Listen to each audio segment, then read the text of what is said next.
Hey everyone, welcome back to Treehouse Garden. I ordered a new Ollie bed. I went a little bold and got the bright blue color. I'm going to put the bed right outside of my greenhouse here.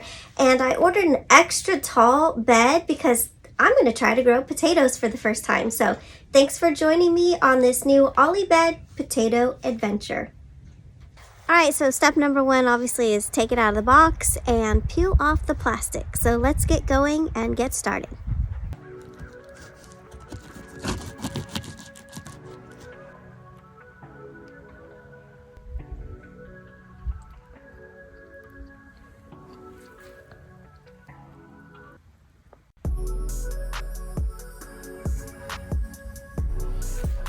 Alright guys, now it's time to peel off the plastic.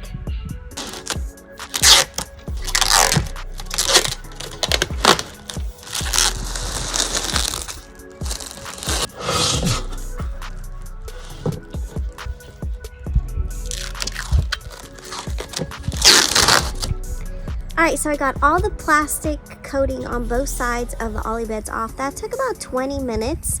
I feel like it was a lot easier than the first time I did it, but it's kind of cool out today, so the key might be don't try to take the plastic off when it's like 100 degrees like I did the first time. So I got all the plastic off and now it's time to lay it out in the configuration and start assembling. Okay, so the configuration I've decided to do is obviously the tallest, but I'm going to stretch it out and make it nice and long because I'm planning to plant potatoes in this bed, which they're tubers, they like to go deep, so the more room that I have, the more potatoes I should get. I did see on the reviews that some people said it was a little bit difficult to assemble because it is so tall and long. So my theory is instead of putting all of the bolts in at one time, I'm just going to assemble it and keep it loose, and I'm just going to put one bolt in the top until I get it in the configuration I want, and then I think I'll put all the other bolts in and tighten it down. So let's see how it turns out. Let's go. Okay, so I have half of the bed done with just one bolt, and I mean, it's wobbly, so I'm thinking instead of keeping building on one side, I'm going to start on the other end and do the same thing in reverse order. So let's get going and putting on the left-hand side with just one bolt, keeping it nice and loose, and then we'll converge those two middle parts together. This is a little bit hard, to be honest, to do with just myself. Up to this point, no problem, but just because it is so tall and wobbly and I don't want to tighten it until I get it to the configuration I want, that I'm going to call in some help and make this a two-person job.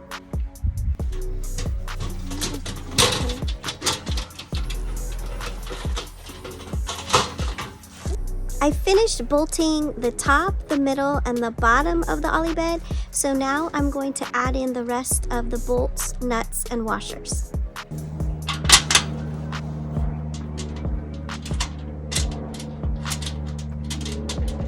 Now that all the bolts are in the Ollie bed, the next step is to put down this new product by Ollie Beds. It is stainless steel gopher net. So I'm going to put this down underneath the Ollie bed, and then I'm going to put the Ollie bed on top, tighten it up, and it should be ready to be filled and planted. Alright, so my gopher wire came on a roll with some protective gloves and some metal stakes. The gopher wire is 8.5 feet long and my Ollie bed is 8 feet, so I'm just going to roll it out and then put my Ollie bed on top.